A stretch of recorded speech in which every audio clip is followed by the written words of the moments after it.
টাকার দামের লাগাতার পতনের জের, আরও দামি জ্বালানি তেল। লিটার প্রতি 2 টাকা 35 পয়সা বাড়ল পেট্রোলের দাম, তার উপর যুক্ত হবে স্থানীয় কর।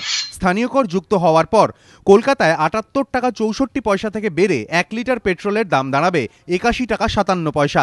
দিল্লিতে আগে পেট্রোলের দাম ছিল 71 টাকা 28 পয়সা, নতুন দাম 74 টাকা 10 পয়সা। মুম্বাইতে আগে যেখানে লিটার প্রতি পেট্রোলের দাম ছিল 78 টাকা 61 পয়সা, তা বেড়ে দাঁড়ালো 81 টাকা 57 পয়সা। আর চেন্নাইয়ে প্রতি লিটার পেট্রোলের দাম বেড়ে হলো 77 টাকা 48 পয়সা। অন্যদিকে ডিজেলের দামও বাড়ছে 50 পয়সা করে। কলকাতায় লিটার প্রতি ডিজেলের দাম 55 টাকা 74 পয়সা থেকে বেড়ে দাঁড়ালো 56 টাকা 33 পয়সা।